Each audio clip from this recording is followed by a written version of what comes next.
Hello everyone, welcome to my channel. तो आज हम पढ़ेंगे ग्राफ फॉर्मूलेशन किसका, एलपीपी का।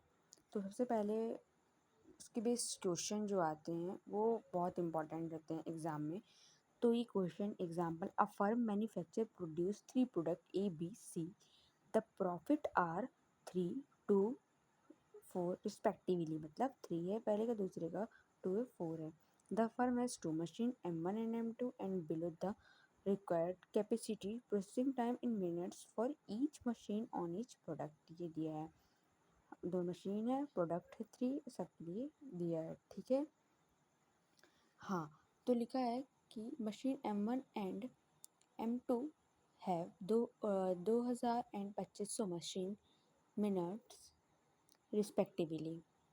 The firm must manufacture 100 As, those 200 As and 50 Cs, but not more than 150 As. Set up the LPP, maximize profit. सबसे पहले तो question देखा हमने, फिर इसके बाद हमने सबसे पहले हमको इसको मैथमेटिकल फॉर्मुलेट करना है। जैसे हम ग्राफिकल मेथड से करते तो जो हमको क्वेश्चन दिया था उस टाइप में हमको बनाना है इसको। सबसे पहले डिसीजन वेरिएबल लेते हैं।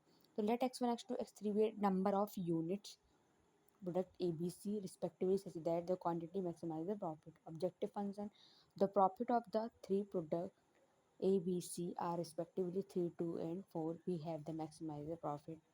Constraint, there are 2 constraint on one for machine M1 and other for machine M2.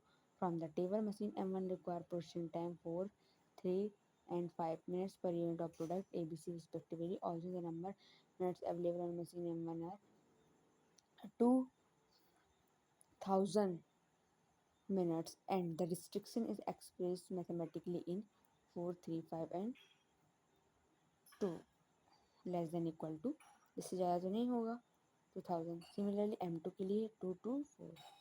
फिर यहाँ पर यहाँ पर कंडीशन भी दी थी, जो A है 100, 150 के 100 और 150 के बीच में होगा, x2 और x3 जो है 2000 और 50 होगा। मैं सबसे पहले आपको बता रही हूँ, क्वेश्चन आपने देखा तो हमको तो अगर आंसर नहीं मालूम, सबसे पहले हमको देखा है कि यहाँ पर प्रॉफिट, तो ये हमारा ऑब्जेक्टिव फंक्शन होगा। फिर हमने उसकी यहाँ क्वेश्चन पे इस टेबल से देखा, तो टेबल से हमको ये पता चलेगा कि 2 मशीन है और मशीन 2 का हमको वो भी दिया है कि क्या है कि मशीन मिनट्स पे दिया है। तो इतना ये पता है कि ये जो है इसके इक्वल ही होगा, तो इससे हम आइडिया लगा सकते हैं कि कैसे सॉल्व होगा। और फिर उसके बाद ये रिस्ट्रिक्शन जो दिए थे, रिस्ट्रिक्शन के फॉर्म में दिए थे, यहाँ पर ए था, यहाँ पर ए था, इसलिए हमको पता एक्चुअली ये लिखा भी है इसका मीनिंग, बट मैं आपको समझने के लिए बता रही हूँ कि ए इसके बीच में होगा और बी, सी अलग अलग दिया है। तो आप इस तरीके से भी कर सकते हैं। ठीक है, थैंक यू।